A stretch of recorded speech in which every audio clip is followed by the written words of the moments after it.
We're here with our good friend, Yossie Hollander, who is a serial entrepreneur, one of the founding members of the Israeli Startup Nation, as well as an impact philanthropist, a great strategic thinker.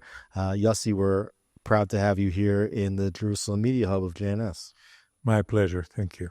And we spoke to you several months back, and we see that the war has progressed a tremendous amount since then. We seem to be, I don't know if it's a halftime or beginning of the fourth quarter period. We're getting our hostages back.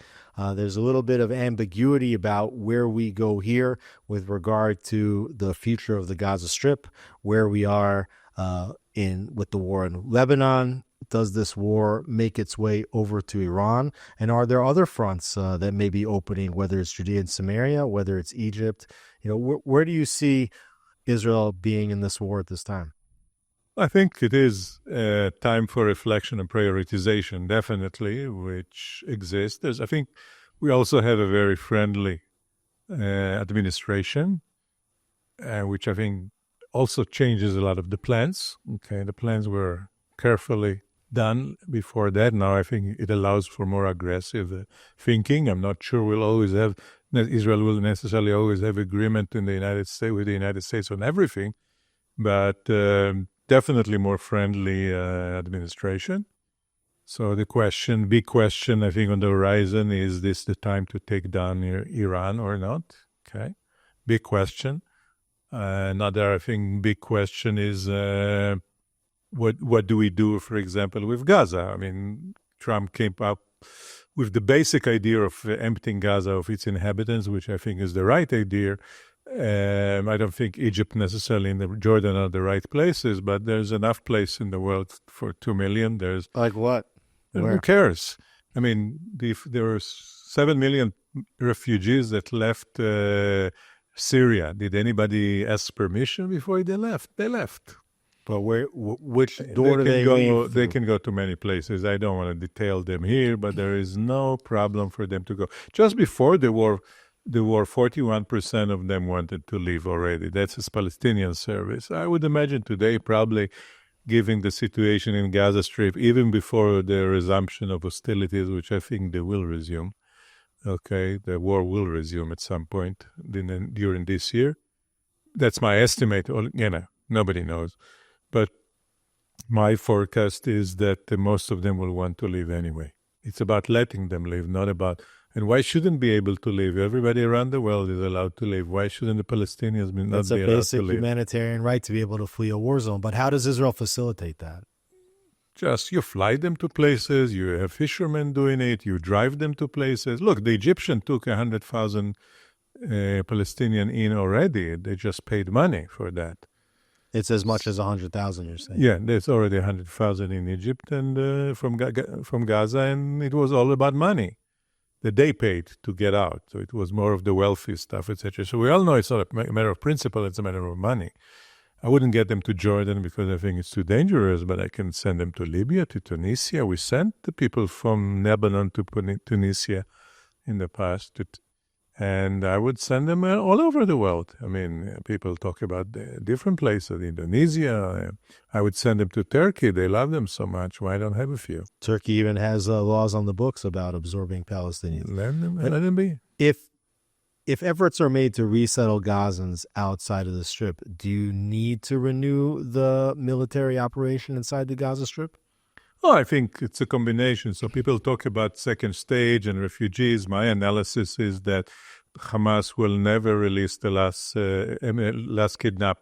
kidnapped hostages until because that's their ticket out. Okay, so the last 10 will probably stay there until Hamas leaves Gaza. And the only way Hamas leaves Gaza, if you keep attacking it physically and minimize the people. So as you let people leave Gaza, you also condense the population more and more. And I believe that would be the tactic, but it could be a different tactic. The point is, it could be agreements because the pressure of getting everybody else, then the rest of the Arab countries will say, something, okay, we'll agree to X, Y, Z, we'll take this, we'll take that, etc. It's a very fluid situation right now, but there's one thing for sure. We can't have 2 million Gazans there because one day they can get up and march again. And we can't have anything similar to Hamas around first in the Gaza Strip, but then in the West Bank. Right. You talk about the West Bank, which we call here in Israel Judea and Samaria, of course. Right. The situation there much different because it's harder to isolate the population in Judea and Samaria because the Arab population is interspersed with the Jewish population, and it basically has a much larger border with the Israeli population centers even than the Gaza Strip, which was a sort of limited enclave. What do you think an operation in Judea and Samaria could look like? All right. We have to be patient. Right now we have to solve the Gaza. We have to maintain the security situation in the Judea and Samaria so it doesn't deteriorate. That's a military option right now. I think if let's paint a possible scenario, okay? Gaza Strip is largely emptied of most of the Palestinians. They're most left out of their own accord. We help them. We paid them money. They're settled somewhere else. Gaza, Samaria, and Gaza now has a totally new Israeli/American Trump resorts future. Building the casinos, yeah. Then I can assure you the whole discussion on what's happening or not happening in Judea and Samaria will change. Right now, I think looking at it before we finish the Gaza situation is just the wrong approach. One at a time. There's no hurry. This problem has been around for 100 years. Let's spend the next 5 solving the Gaza issue. Then we'll move on. The next 5 years solving the Gaza issue? Yes, emptying everybody, building new things there, cleaning the area. Right. I think time. within the next 2 years we have the potential, if we want to have Gaza free of most Gazans. Do you think this is the beginning of the end of the Israeli-Palestinian conflict and maybe the Palestinian cause for statehood between the Jordan River and the Mediterranean? Depends on a lot of other factors. There's other actors around, okay? Are we managing Iran?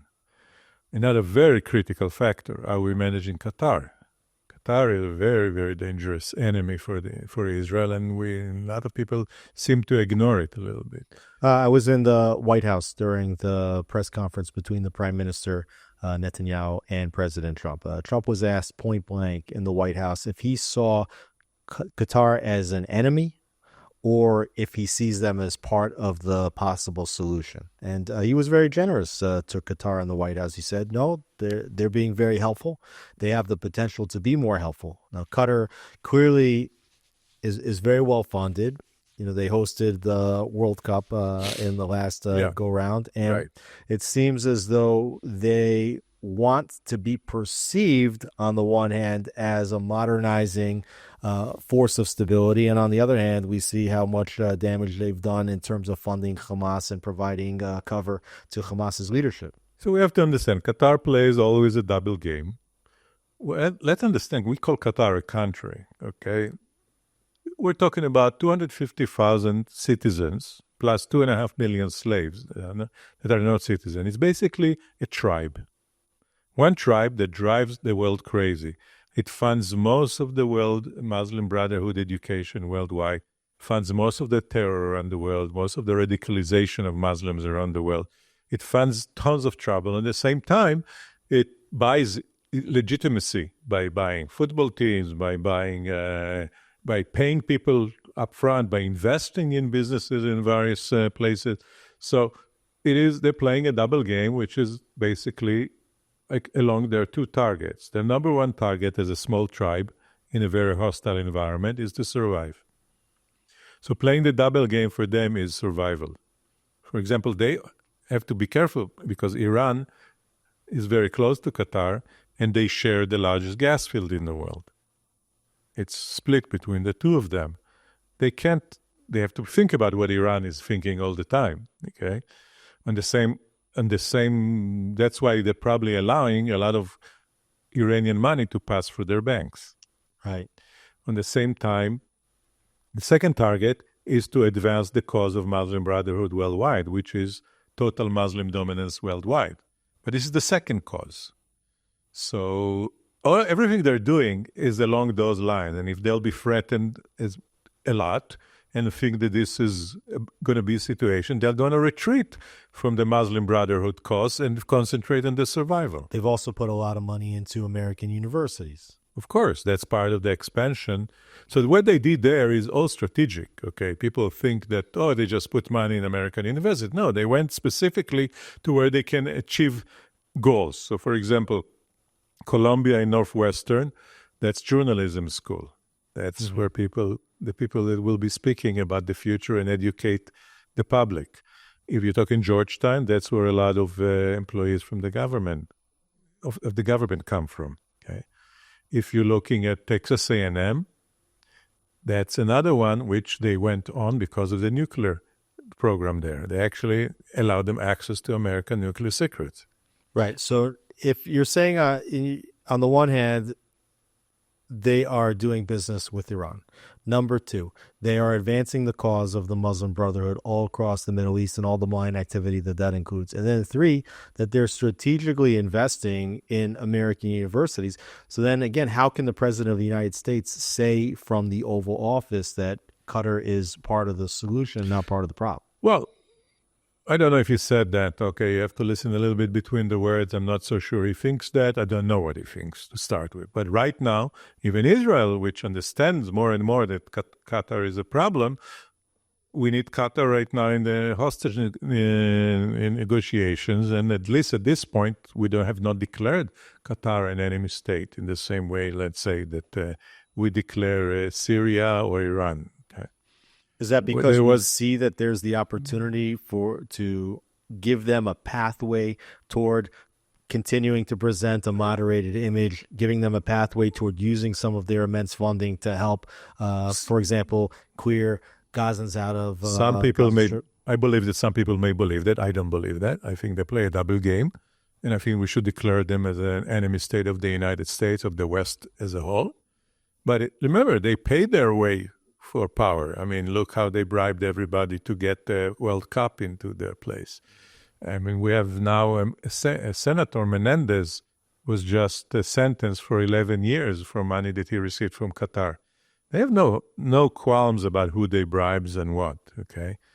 But, you know, they're buying their number one priority, a small tribe playing big on the world stage.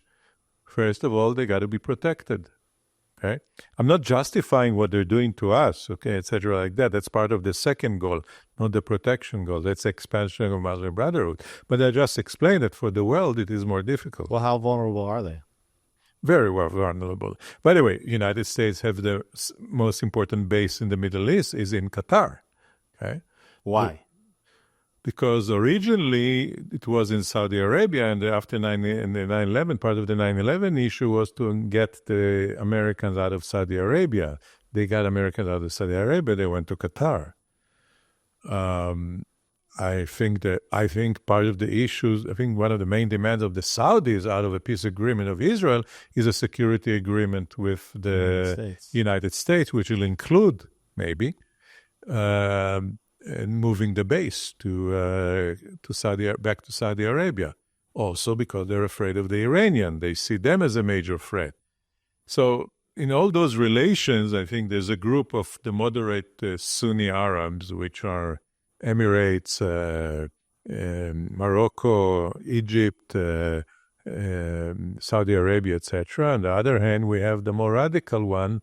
We have Qatar, we have Iran, which is not Arab, but I mean, they're in danger in the zone. And the way Saudi Arabia looks at it is that Iran is their main danger to their existence. Well, you mentioned Egypt there, and I think it's interesting because we're watching the buildup of the Egyptian military in the Sinai Peninsula, which is a serious violation of the peace treaty between Israel and Egypt that was entered into in 1979. Egypt, on the one hand, you know, El-Sisi's been an ally, you know, even a cold, let's say, ally, but a cold strategic ally of the state of Israel. But he certainly has not brought his people around toward recognition of Israel as a friendly neighbor. And at the same time, they have a very strong Muslim Brotherhood contingency in the country, which always threatens his regime. Right. Is it possible that we might find ourselves in Israel at war with Egypt in the near term? First of all, never say never, but not likely. Okay, if you're looking, I think there's a lot of bravado and muscle flexing in Egyptian position generally, I mean, against Trump, etc. They need the billions that the United States is giving them every year, and this is not frozen yet, okay? And they've lost a lot of money They live from the from the canal. Suez Canal. And remember, in order to open the Suez Canal, the United States needs to handle the Houthis. The United States is not going to handle the Houthis and open the Suez Canal for profit for Egypt until Egypt kind of does what the United States wants. Which would be to absorb Gazan citizens. Or move them out through Egypt, not necessarily. Not everything somebody says is the final position in negotiation, especially with Trump. But the fact that the border needs to be open is an exit point. Just for example, if somebody wants to fly from El Arish Airport, why not? Okay, that's an example of where Egypt could be more cooperative. So am I happy with the relations with Egypt? No, but I think it's proven very stable. For example, Israel, there's a gas flowing between Israel, natural gas flowing between Israel and Egypt. Okay, it used to be that natural gas flowed from the Sinai into Israel. And today, Egypt from the, natural gas from off the Mediterranean coast of Israel is flowing into Egypt. But what I'm just saying, the relationship between us and Egypt has got so many facets and stuff like that. It is really not in their interest, okay, as an economy, as people, for that to happen. Okay, I can understand why they don't want to get 2 million radical fanatics into their midst. That's why they need to be split around the world, 100,000 here, 100,000 there, and let them do whatever they want far away. And of course, with no financing, that is only money and no more UNRWA. UNRWA is one of the best, the worst actually things around. We need to shut it down as fast as possible. Well, we're talking here about the situation in Gaza, the situation in Judea and Samaria, the situation in Egypt. Obviously, today we see the burial of Hassan Nasrallah in Lebanon. There's some kind of ceasefire that seems to be holding at a certain level. In Lebanon, we saw how Israel basically removed the entirety of the Syrian military after the fall of Bashar Assad. We've talked a little bit about Qatar. We've talked about Saudi Arabia. And, of course, the head of the octopus of all the belligerent activity in the region is Iran. Right. So Netanyahu has discussed this many times about changing the face of the Middle East. Tell me what that entails and what sort of job you think he's been doing. So you need to do two things, okay? One of them will not be enough, okay? First, and I don't know if first, it's one and two. I don't want to say which one's first. Both are needed. One, we need to eliminate Iran as a threat, which could be either eliminating their nuclear program and a lot of let's say their missile capabilities and other like that, take them back to 10, 20 years, okay? And I think most importantly maybe is taking down the regime. It can be done if the United States puts it and Israel puts their mind to it. It can happen. Well, with military force. With military force. Yeah, air military force. I think it's very doable. It almost happened by itself during the Green Revolution in Obama days. It's not that far away. Most of the people there hate their regime. Can it be done? Probably. Will it be done by Israel? Can Israel do it alone? No. Does the United States have the will? I don't know. Meanwhile, the president has talked about putting a maximum sanctions regime on the Iranian regime. Why not? Well, it's a good start, but how long does that take to... It's not going to prevent them anymore from getting a nuclear bomb. So correct. There need to be a military operation to eliminate their nuclear capability. Well, it will be Israel alone, Israel and the United States, Israel with the help. I don't know. And how long can Israel afford to wait on that? I don't have the data. I mean, whatever you read, but nobody has I don't think anybody knows, actually, to be accurate, okay? But definitely they can move very rapidly, the Iranian, towards a nuclear bomb. They're also afraid of moving very rapidly. There are repercussions. So I think in the game of chicken here, I'm not sure who will be first and what. But I think they do look at it now very realistically that could happen. So Iran is the first stage of this reshaping of the Middle East. And the second is putting Qatar out of the equation in terms of eliminating their Muslim Brotherhood support worldwide, their terror support worldwide. They're the major supporter of terror worldwide. Without Qatar financing, there wouldn't be any 99% of the terror networks worldwide will go away. All the radical Islamic education in Europe, in the United States, and most of Arab countries will go away. If you don't have any financing, the Muslim Brotherhood problem in Egypt disappears within 10 to 20 years. So for Iran, their strategy is a military one. It's creating this ring of fire, all these terrorist organizations around Israel, developing ballistic missiles, developing nuclear missile capability or nuclear weapon capability, however you deliver that. For Qatar, it's really a financial strategy. I don't know. I wouldn't say just that. I mean, I give you an example. You decide if you move the base out, that's more than just financial. That's meaning that you're actually making an agreement with Saudi Arabia. Right. If you just said today, okay, I'm not suggesting we do that. I'm just giving it as an example. Saudi Arabia, you know something? Qatar is, we don't protect Qatar anymore. You can go and make it Saudi Arabia. It's just a drive. It's a half an hour drive across the bridge, and there's no army really there, and that's it. It becomes another tribe in the, God knows how many tribes are in Saudi Arabia. I'm just saying, if we just said go, it would. So I think Qatar is so weak, okay, in terms of its real weakness, physical weakness. I think they should start paying attention to the different options that exist for various countries, etc., to change the status quo that exists today. Do you think that the state of Israel and also the United States have an understanding of Qatar's vulnerability and what steps could be taken in order to change the equation? I think understanding, probably yes. Agreement about what to be done and what the priorities are is very, very different. Qatar has invested a lot in American infrastructure, various power.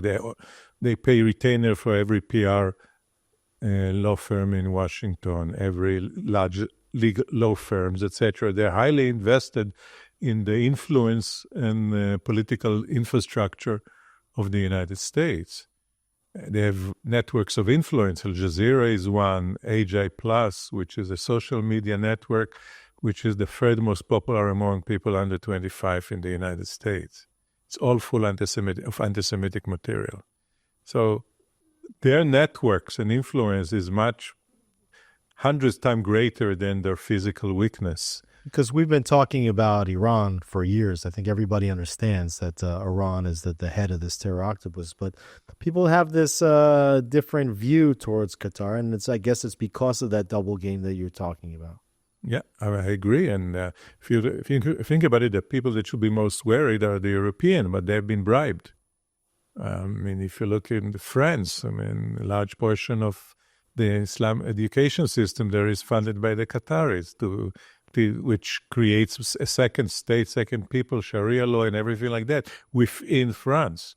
How will that end up? You know, we're now seeing in Germany the AfD, I forgot what's their name, the right-wing party rising. We see it in France as well. So nothing is static, okay? People are reacting to this. So if I would have been European, I would think Qatar is the biggest threat for not Russia. Qatar is the biggest threat to Europe's survival. Well, there's a lot of pieces on the map.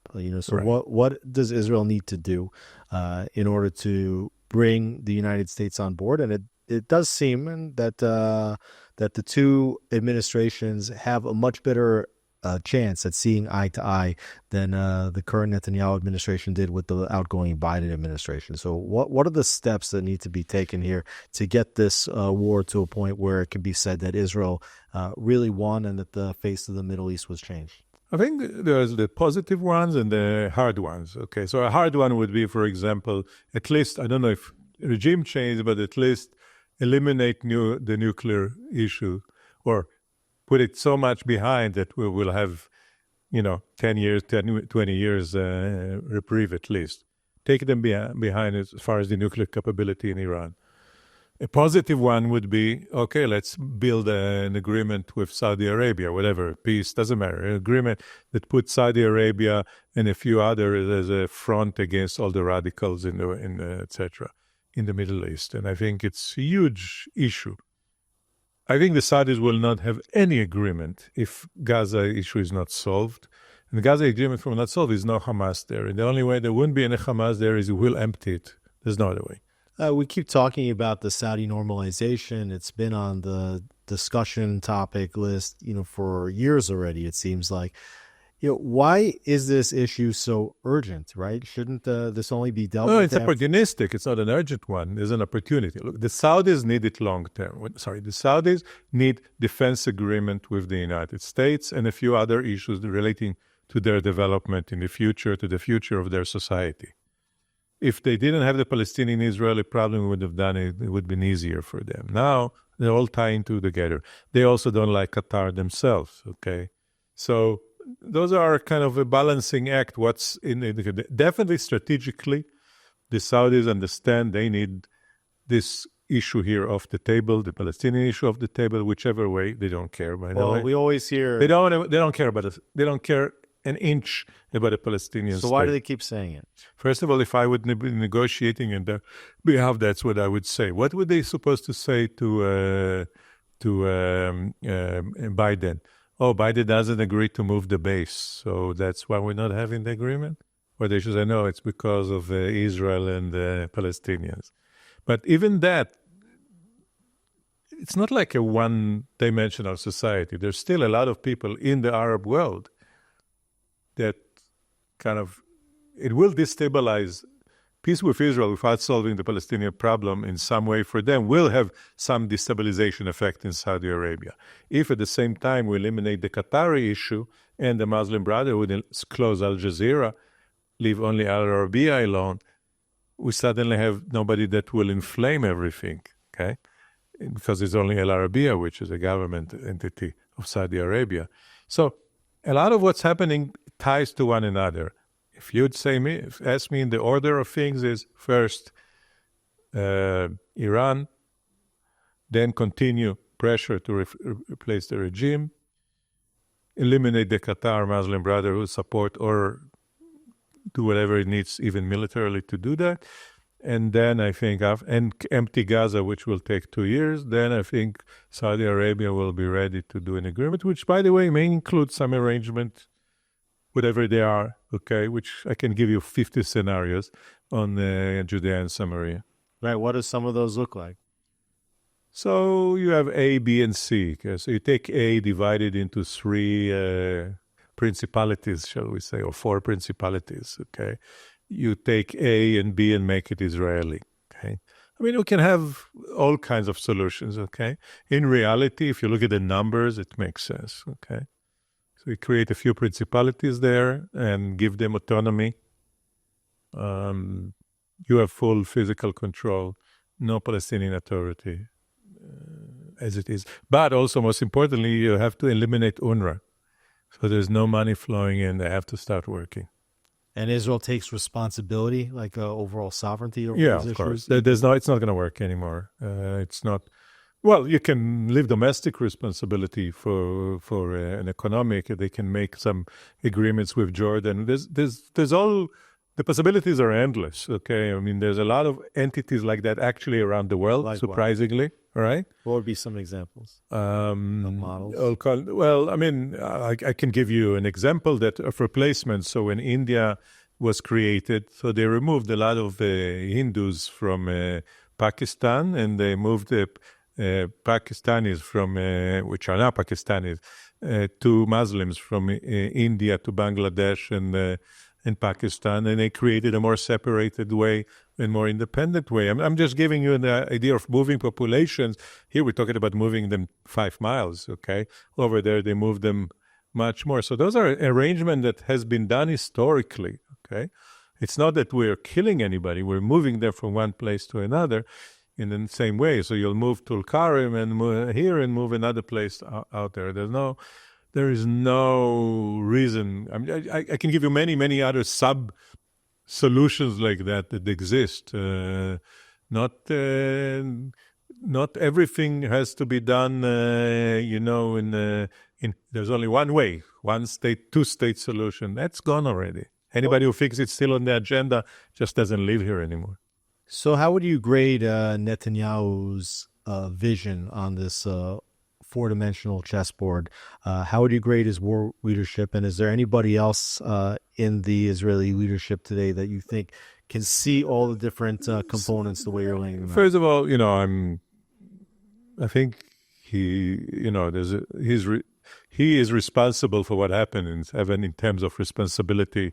He was the man in charge. Okay, you can't take that from it. I think he managed it, given the situation that he had with a relatively hostile administration. He managed it relatively well. It wasn't easy. Okay, I think he made some good things and some mistakes. I'm not gonna go through all this stuff. I think right now I don't want to grade people because, first of all, I know only 50% or 10% of the facts or something like that. Second, I know it's not easy. I mean, you have to maneuver between political pressures, between domestic issues, between administrations that you have a lot of good friends in the Biden administration. On the other hand, you had a lot of enemies in the Biden administration, and maneuvering between them was also not an easy issue. I think the more challenging issue that I would like to make is more the future. There's a huge potential right now because both the Bibi and Trump, but also Prime Minister Netanyahu, but both the people, we're so used to names here. But if you look at the people around him and around Trump, a lot of them know each other for many years, and they have a lot of understanding, and they see more things eye to eye. So I would actually challenge that the next 2 years are the most important ones, because if Prime Minister Netanyahu and Trump maneuver them together correctly, there will be a completely new Middle East and world, by the way, here. Okay, and I think playing that game over the next 2 years is the most, I think, for the state of Israel, is the most critical one. What would you say about Israeli resilience? I mean, you get the sense over here that Israelis wish this war was over. They wish that the political maneuvering was coming to a close. But here you're saying, the next 2 years are really important. Well, not all of them are going to be necessarily war. There'll be a lot of diplomacy, a lot of other issues. We didn't talk. There are other actors in the area, for example, the Russians. I mean, the Russians now have a defense agreement with Iran. I mean, the chessboard is bigger, okay? Then it's not just us, okay? We all the time like to think, we Israeli, everything is about us. No, there's a war in Ukraine, with Russia, a little thing like that. Europeans are worried about Russia moving in. There's other little things in the world that we kind of tend to forget. What about Taiwan and China? We tend to forget that we're not the center of the world. So, but I think there's an opportunity here, okay? There is a lot of resilience. I gave a talk this week about the Israel economy. The numbers are quite staggering. I mean, there's tons of problems. GDP per capita went down. There's still a lot of problems in the south and the north to reconstruction, everything, rehabilitation of people, of industries, the tourism industry is in shambles, etc., etc. But overall, the country, relative to a war like that, is held superbly. Okay, banks are stable, nothing collapsed. They're better actually than before the war. Banks are making tons of money. The ratio of GDP per capita is still the best in OECD, except small countries like Luxembourg, etc. So we have a lot of stuff. We have the money to rebuild everything that we need to rebuild. So are there problems? I can name 20. Okay. Would I like to be an Israeli or a French from an economic point of view right now? I think I'll take Israeli. The French and the Europeans are going a very narrow, dangerous, bad path right now because they haven't been having children for 60 years. Right, and Israel's having children, but also we can see how on the end of this military conflict. There's going to be massive investment in defense spending in Israel and all kind of military technologies, because one of the lessons of the war is not to rely on other countries for military equipment. And so that means that the whole startup environment is going to be focused now on defense, and that's going to mean later major exports of technology. Well, the world is actually the last few years, the Israeli defense industry, I think, tripled its exports and stuff like that. But there's more to come. If you look at Europe kind of trying to meet their NATO obligation, which is 2% of GDP for budget. I don't remember, 2% for military spending. But Trump is pushing them to be 5%. So they'll probably compromise on some number in between. That directly means huge increase in demand for Israeli goods in the defense industry. Of course, what we will produce for ourselves is also increased demand. But overall, I would say after every war, Israel economy recovered because of the private sectors and despite the government, not because of the government. So I don't see that different. So anybody who thinks the government is there, what causes the economy to recover, I think does not understand the Israel economy today and historically. The government is usually just on the way. But basically what you're suggesting is that if we take care of the military and the geostrategic factors, that you are still pretty optimistic on the future of this country. I am very much so. I'm not suggesting they are not a problem. I can name them. I'm the chairman of the Israeli Institute for Economic Planning. Can give you a list of the top 10 problems. So what? Show me a country that doesn't have problems, okay? Well, I'll give you an example. The United States have 100,000 people a year dying from fentanyl use, okay? That's like 3,000 a year in Israel. Yeah, okay? And we don't have that problem here. Well, I don't know how much we have. We don't have it in that scale, okay? So every country has problems. We know we don't have the 30% of the 40% basically of the people in Belgium now basically obey Sharia law. So we don't have that here. Well, we kind of have some of that here. Yeah, but they're sort of outside. They're in Gaza. They're neighbors. They're not so much inside yet. Well, we have Judea and Samaria. We have Jerusalem, other places. But I think it's a very, very different issues, and we have to look at them more territorial, more existential, etc. Over there, it's like a cancer from the inside that they allow to fester and don't know what to do with it right now. Well, Yossie Hollander, a serial entrepreneur, strategic thinker, impact philanthropist. Thank you so much for being here with us on JNS. Thank you very much, Alex.